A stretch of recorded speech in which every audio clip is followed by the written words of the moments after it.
Boa tarde.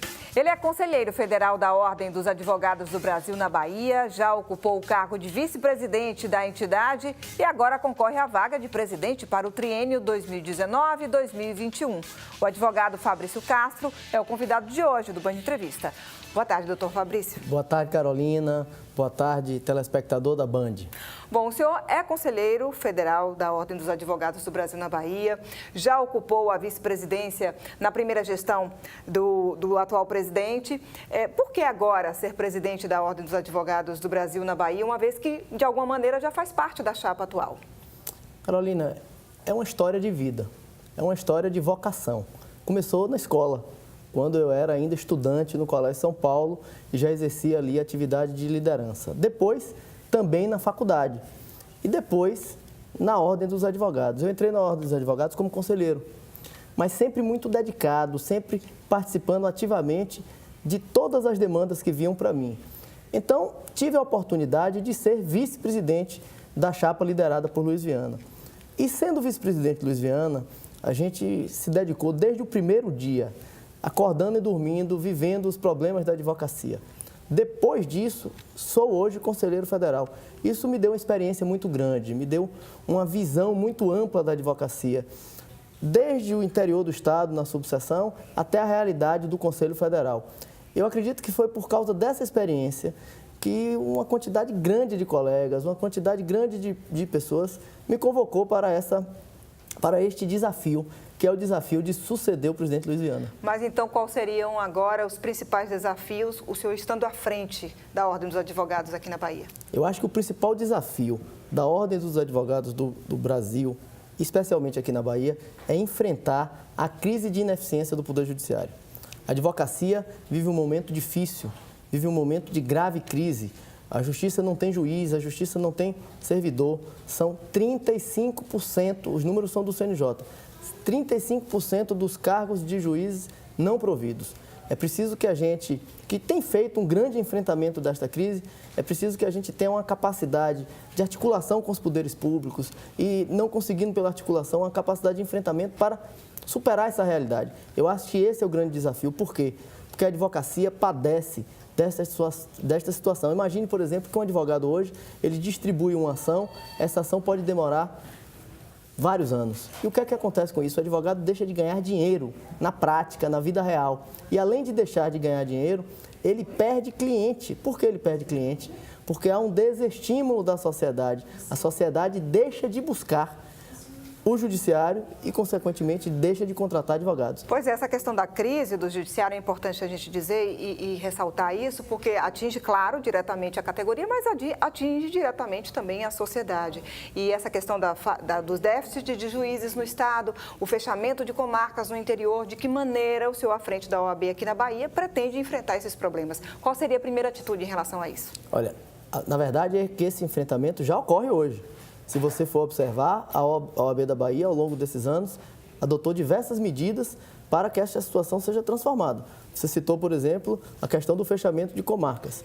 O tribunal queria fechar 101 comarcas. A OAB liderou uma grande cruzada na sociedade civil, fez uma movimentação em várias subseções, movimentações aqui na capital, foi ao tribunal, movimentou até a agenda política, deputados e tudo mais, e conseguimos evitar o fechamento de 68 comarcas. Da mesma forma, impedimos que o Tribunal de Justiça aumentasse o número de desembargadores quando a gente precisa de juiz ao mesmo tempo. O que é que eu penso? Eu penso que a Ordem agora tem que dar um passo à frente. Eu acho que a gente faz esse enfrentamento e faz esse enfrentamento da forma correta, mas é preciso efetivar algo que o presidente Luiz Viana tentou bastante e não conseguiu.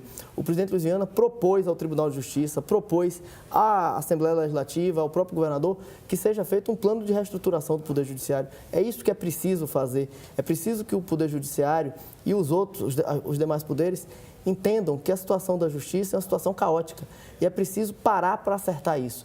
Ou para acertar, ou a situação vai piorar cada vez mais. É preciso que em algum momento se diga, olha, faltam tantos juízes e nós vamos tomar as providências assim, neste prazo, para contratar os juízes e contratar os servidores. Eu tenho dito o seguinte, o tribunal, ao longo desse período, ele tem adotado diversas medidas. Tem boa vontade em muitos casos, mas a verdade é que está enxugando o gelo. qualquer outro, mutirão, é enxugar gelo. Só vai resolver o problema do Judiciário da Bahia quando o quadro de magistrados, o quadro de servidores estiver completo. Mas como fazer isso, então? Então, como sensibilizar o governo para que isso realmente aconteça? Não existe uma receita de bolo. As pessoas muitas vezes querem soluções muito fáceis e muito simples, e isso não existe. A gente está aí para enfrentar uma situação difícil. Então, o que nós precisamos é fazer uma construção, é ter a capacidade, a coragem e a capacidade para fazer uma construção. Primeiro pelo diálogo, primeiro tentando convencer os poderes públicos de que é necessário fazer isso. E não conseguindo pelo diálogo, fazer a pressão. A Ordem fez uma série de pressões em relação ao Tribunal de Justiça, em relação a diversos temas, e teve sucesso em relação a eles. Eu acho que neste tema agora, a gente precisa realmente avançar, a gente precisa construir, e é preciso que a sociedade participe disso, que a advocacia participe disso, e eu tenho uma certeza que a gente conseguindo fazer a mobilização da advocacia, a gente conseguindo fazer a mobilização da sociedade, a gente vai ter sucesso, sim, em construir um judiciário melhor aqui na Bahia. Há uma crítica forte em relação às prerrogativas dos advogados, que muitas vezes são violadas. Queria saber da opinião do senhor se isso realmente acontece e o que é que o senhor pretende fazer para mudar, se isso realmente acontece. Acontece sim, porque está na cultura do brasileiro. E aqui na Bahia, de forma especial, a violação às prerrogativas. A regra é a violação, não é o respeito. Eu tenho dito o seguinte, a OAB da Bahia, na gestão Luiz Viana, ela se preparou para enfrentar a violação de prerrogativas. Hoje, nós temos uma comissão que efetivamente funciona.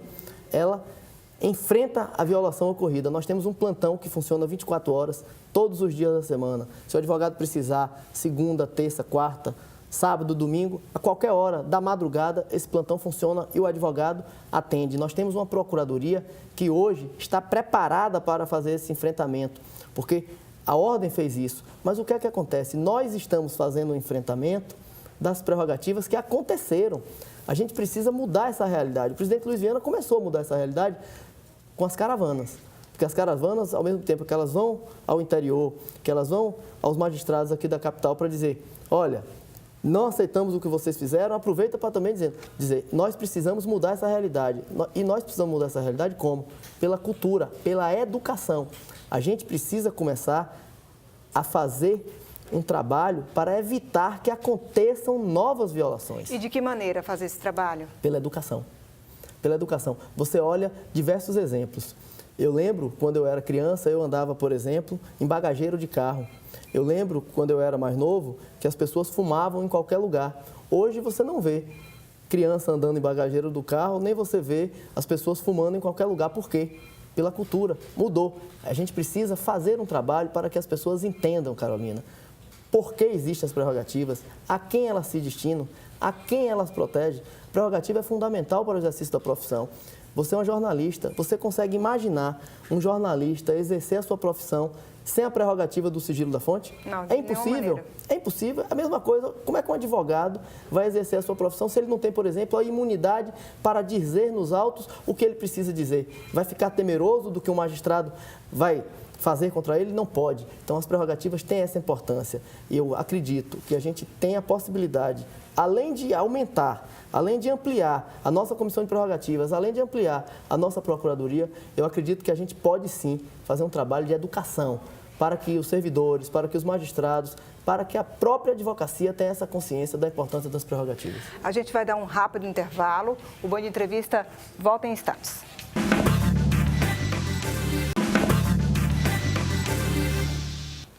O Band Entrevista de hoje recebe o advogado Fabrício Castro, candidato à presidência da Ordem dos Advogados do Brasil na Bahia. Doutor Fabrício, vamos falar um pouquinho sobre a questão da advocacia no interior do Estado, quais são as principais dificuldades e como o senhor pretende enfrentar isso à frente da Ordem? Olha, a advocacia do interior do Estado foi uma advocacia que foi acolhida pela gestão do presidente Luiz Viana. Nunca na história da OAB a advocacia do interior teve tanta vez e tanta voz. Tanto é assim que há esse reconhecimento. Para você ter ideia, na gestão passada, na eleição passada, de cada 4 votos, 3 foram no presidente Luiz Viana. Um reconhecimento do interior ao presidente Luiz Viana. Mas a advocacia do interior, ela vive um problema que também a da capital vive, mas no interior é mais acentuado, que é a falta de juiz. No interior, em algumas comarcas, a realidade é muito triste, mas muito triste mesmo. não só nasquelas cidades em que as comarcas foram fechadas, mas mesmo onde a comarca não foi fechada, muitas vezes não tem magistrado, não tem servidor. O advogado fica sem trabalho. Por que ele fica sem trabalho? Porque os processos não andam. Se os processos não andam, a sociedade deixa de buscar a justiça. É um ciclo vicioso. É uma situação muito difícil. Agora, uma outra dificuldade, não só do interior do estado, mas também na capital, a dificuldade de empreender. Dos advogados que abrem escritórios e muitas vezes não conseguem manter esse escritório, porque também talvez falte uma capacitação de gestão mesmo, porque não basta só ser advogado, saber sobre direito, mas saber também gerir um negócio, né? Não deixa de ser um negócio um escritório. Olha, no Brasil de hoje, começar qualquer negócio é difícil. Nós vivemos uma crise econômica assustadora, uma crise misturada. Crise econômica, crise social, crise política. No caso da advocacia, essa crise é pior, porque você junta todas as crises e ainda tem a crise do Poder Judiciário. Então é difícil para todo mundo. Para quem começa, muito mais. Mas o que é que eu tenho dito? A Ordem fez, nesses últimos anos, o que nunca tinha feito. A Ordem deu condições, fez vários cursos, não só na capital, mas também no interior, para capacitar o advogado. O advogado teve a oportunidade, pela Escola da Advocacia, e não só pela Escola da Advocacia, o próprio Conselho de Jovens fez uma série de eventos, uma série de cursos para capacitar a jovem advocacia. Eu acredito que a gente pode melhorar isso? Pode. Vamos avançar nesse sentido. Mas acho, sinceramente, que a grande dificuldade de iniciar hoje é por causa da crise do Poder Judiciário, da falta de juiz, da falta de servidor, que impede que as causas cheguem, que as causas tenham uma tramitação natural e que, portanto, a advocacia percorra com naturalidade. Mas como levar essa capacitação? O senhor está dizendo que já existe um projeto de levar, isso já acontece atualmente, de levar um projeto de capacitação para o interior do estado. O senhor acredita que o que já existe hoje é suficiente, é eficiente ou precisa de um avanço melhor nisso em relação à capacitação de gestão de escritórios, mas também de atualização desses próprios profissionais? A Escola da Advocacia, nos últimos anos, atendeu 40 mil advogados, capacitou 40 mil advogados, desses 12 mil no interior do estado. Mas é claro que precisa fazer mais. É por isso que a minha chapa é Avança OAB. Avança OAB porque a gente reconhece que muito foi feito, mas reconhece também que muito mais precisa ser feito. Eu tenho 2 projetos muito objetivos que vão melhorar essa situação. Com relação à escola, nós vamos primeiro regionalizar. A escola já está interiorizada. A escola hoje já chega em todas as subseções do estado. Mas agora nós vamos regionalizar a gestão da escola. Fazer com que a gestão da escola esteja mais próxima do advogado. E, em segundo lugar, nós vamos incentivar os cursos online. A OAB da Bahia, a Escola da Advocacia da Bahia, já começou a fazer cursos online. Agora, o que é que nós vamos fazer? Nós vamos acelerar na utilização de cursos online. Eu acredito que isso vai facilitar a vida do advogado. E o mesmo curso vai poder ser visto pelo advogado da capital, pelo advogado do interior, em qualquer hora, em qualquer momento. Doutor Fabrício, o senhor acha que esses problemas que o senhor pontuou aqui, de alguma maneira, acabam incentivando para que os jovens advogados ou os recém-formados não atuem na advocacia e acabem preferindo ir para o concurso público? Quando houve esse aumento desenfreado de faculdades, hoje já tem uma grande quantidade de estudantes que já entram na faculdade, muitas vezes, querendo a carreira pública. É muito comum hoje pessoas que vêm de outras profissões terem a intenção de fazer direito. E a maioria delas já entra com a perspectiva de ter uma segurança, de ter o serviço público. O que é que eu sempre digo? Eu digo o seguinte, a perspectiva que o profissional deve ter é de seguir a sua vocação. Se o profissional quer ser juiz, ele vai estudar para ser um bom juiz. Se ele tem a perspectiva de ser promotor, ele vai estudar para ser promotor. Mas se a vocação dele é a advocacia, que ele fique na advocacia. Advocacia é uma grande profissão. Tem dificuldades? Tem dificuldades. Mas é possível, sim, superar essas dificuldades. É uma profissão digna, é uma profissão que dá ao advogado a condição de viver e criar sua família com muita tranquilidade. Se fala muito em relação à precarização da profissão, principalmente por conta dos salários. Há como a OAB atuar em relação a isso, por exemplo, ao salário base da profissão? A OAB atuou nesse assunto. A OAB criou, na primeira gestão do presidente Luiz Viana, o Conselho de Jovens. O que é que o Conselho de Jovens fez? O Conselho de Jovens tem uma força política muito grande, porque ele fala por 60% da advocacia. Esse conselho aprovou um piso. Esse piso foi encaminhado ao Conselho da OAB, o Conselho da OAB votou e encaminhou ao governador do estado. Por que encaminhou ao governador do estado? Porque o piso ele só pode ser fixado de 2 formas. ou por convenção coletiva, e na Bahia não é possível convenção coletiva, porque não existe sindicato da Sociedade de Advogados, ou por lei estadual. E a lei estadual, a iniciativa tem que ser do governador do Estado. Esse assunto já está na mão do governador do Estado há bastante tempo. A gente tem cobrado firmemente do governador. O presidente Luiz Viana deu entrevista nesse sentido, eu também. Nós fizemos petições públicas cobrando dele, fizemos diversos movimentos de pressão, inclusive na própria imprensa. E tenho notícias que são boas. Quais são essas notícias? Apesar do longo tempo, o assunto tem caminhado dentro do governo do Estado. Já há um parecer favorável no âmbito da Procuradoria do Estado e eu acredito que em breve tempo a advocacia poderá sim ter um piso salarial aqui na Bahia. E em relação à equiparação de salários, né? Assim como em outras profissões, há a crítica da diferença de salários entre homens e mulheres. No caso da advocacia, entre advogados e advogadas. Como é essa realidade hoje e o que é que o senhor pretende fazer à frente da OAB em relação a esse assunto? Olha, essa campanha é interessante porque ela nos permite conhecer cada vez mais a realidade. E uma coisa que eu constatei nessa campanha, visitando os escritórios, é que a maioria dos escritórios tem mais mulheres trabalhando do que homens. É impressionante a participação das mulheres hoje na advocacia.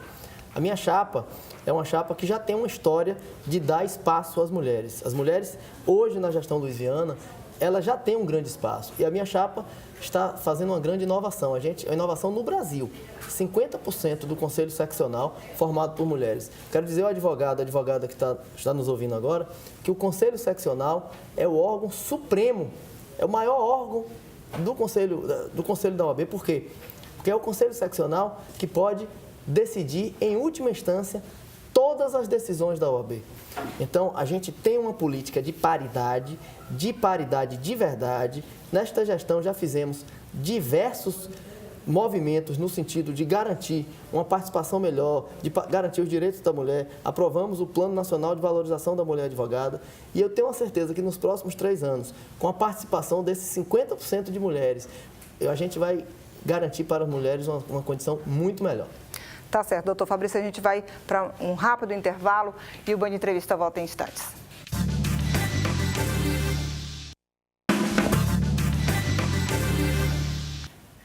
O Band Entrevista de hoje recebe o advogado Fabrício Castro, candidato à presidência da Ordem dos Advogados do Brasil, aqui na Bahia. Doutor Fabrício, a gente falou sobre as mulheres, em relação à atuação das mulheres na advocacia aqui na Bahia, em relação à equiparação de salários, mas em relação, por exemplo, à comunidade LGBT, aos índios, aos negros, como o senhor pretende atuar à frente da OAB?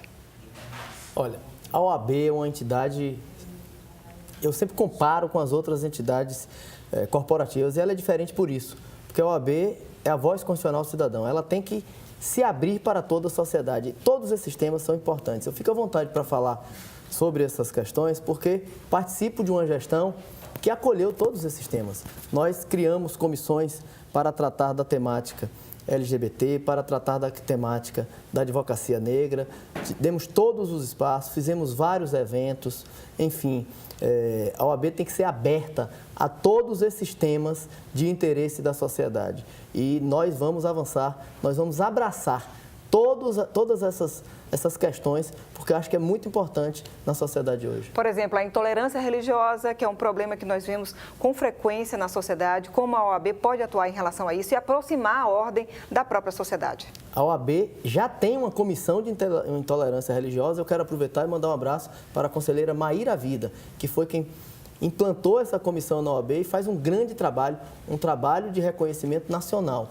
A OAB Bahia tem sido convidada pelo sistema OAB em todo o Brasil para tratar dessa matéria, porque a conselheira Maíra Vida é quem toca esse tema e toca com muita competência. Nós falamos também nos blocos anteriores em relação à capacitação dos advogados, principalmente no interior do Estado, os projetos para isso, mas em relação ao ensino do direito em geral. A gente vê muitas faculdades funcionando na cidade, no Estado, faculdades abrindo. Qual é a avaliação da Ordem dos Advogados do Brasil em relação à qualidade do ensino superior da área de direito aqui na Bahia e de que maneira a OAB pode atuar em relação a isso? O ensino na Bahia, em regra, é muito ruim. Eu fiz vestibular no ano de 1993. Naquela época, Salvador tinha 2 faculdades. Era muito pouco. Mas hoje, o número que nós temos hoje, é exagerado no estado da Bahia. Temos aproximadamente 60 faculdades e, evidentemente, nem todas têm a mesma condição. O que é que acontece? O Ministério da Educação e da Cultura, o Ministério da Educação, ele pode abrir o curso independentemente da vontade da ordem. A OAB tem uma comissão de ensino no Conselho Federal que dá o parecer. E muitas vezes, na maioria das vezes, dá o parecer contrário e, mesmo assim, o Ministério da Educação, numa política equivocada, autoriza o funcionamento da faculdade. Eu costumo dizer o seguinte, eu sou uma pessoa muito pragmática. A OAB não tem o poder de impedir a abertura de cursos, de impedir essa política educacional. Mas eu tenho dito o seguinte, e coloquei isso na minha plataforma de campanha, a OAB tem o poder de fiscalizar.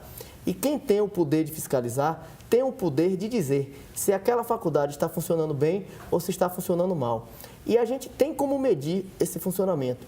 E eu penso que se ela está funcionando mal, eu posso exigir ou o fechamento ou, pelo menos, a suspensão das matrículas. Eu vou fazer isso. A Comissão de Ensino Jurídico da Bahia, em conjunto com o Conselho Federal, a comissão vai fazer a fiscalização. Fazendo a fiscalização, identificando que o serviço educacional ali prestado está ruim, nós vamos pedir a suspensão das matrículas. Eu tenho certeza que, na primeira vez que conseguirmos alguma decisão nesse sentido, vai chamar a atenção. E na hora que chamar a atenção, aquela universidade, aquela faculdade que tiver o seu curso, vai passar a cuidar da qualidade do curso, porque não quererá ter a OAB no calo dela. Mas, por exemplo, essa fiscalização e essa atuação também já acontece de alguma maneira nos exames da ordem, né? São duas coisas distintas. A fiscalização acontece nas faculdades. Mas a atuação em relação à qualidade, porque são 2 exames hoje por ano, não é isso? São 2 exames. O exame da ordem, na verdade, é a consequência do ensino ruim. É isso. Posso pegar, por exemplo, uma faculdade. Se ela tem, por exemplo, 100 alunos fazendo o exame de ordem e os alunos dessa faculdade não passam, eu acho que esse é um indicativo de que ela não está funcionando bem. Uma coisa é um número menor de alunos não passar no exame de ordem. Mas se você tem uma incidência muito grande, tem alguma coisa errada, é uma coisa generalizada. Eu acho que a OAB pode mudar a forma de atuação. E eu penso fazer isso. Estou fazendo essa proposta à classe de forma muito objetiva. No exercício da fiscalização, a gente dá um passo a mais e exigir a suspensão das matrículas daqueles cursos que estiverem prestando um serviço ruim. E o senhor percebe isso hoje, nos exames que acontecem durante o ano, nos 2 exames, percebe uma baixa aprovação em relação aos estudantes, os que são recém-formados aqui na Bahia? Eu não acho que o exame da ordem tem uma baixa aprovação. É preciso ler direito esses dados. Eu queria ver, por exemplo, qual é a aprovação daqueles que fazem o exame de ordem, por exemplo, pela primeira vez. Eu queria ver, por exemplo, a aprovação do exame de ordem por faculdades. O exame de ordem, ele não é um exame difícil. Ele é um exame que mede minimamente se a pessoa tem a condição de exercer a profissão. Agora, pode ser usado como um critério pela ordem para aferir se as faculdades estão tendo um bom curso ou não. Doutor Fabrício, mudando um pouquinho de assunto em relação à reeleição dentro da OAB, qual a sua posição em relação a isso?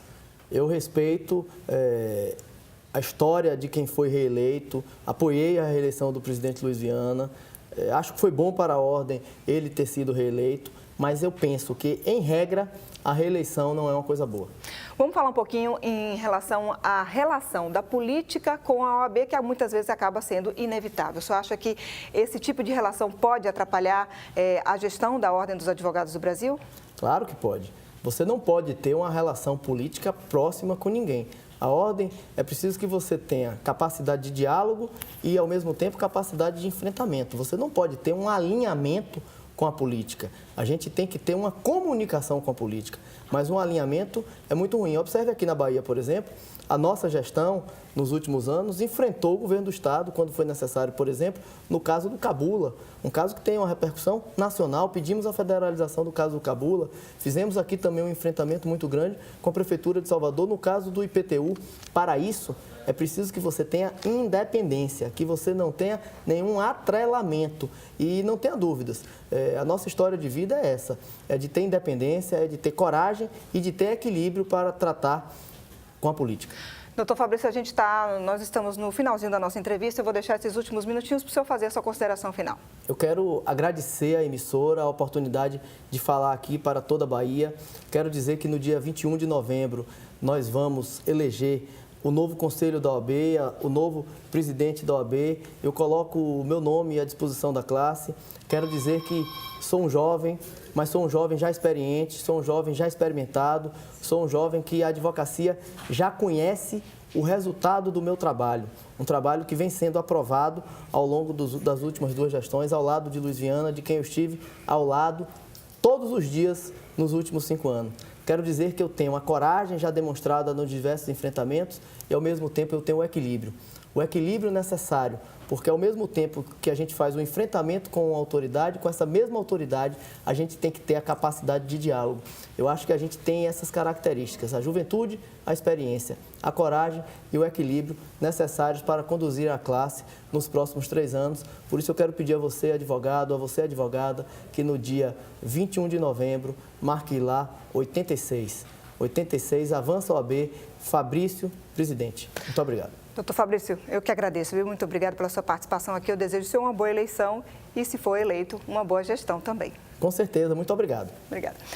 O Band Entrevista de hoje termina aqui. Você fica agora com o Jornal da Band. Para você, uma boa noite, um bom fim de semana até segunda-feira.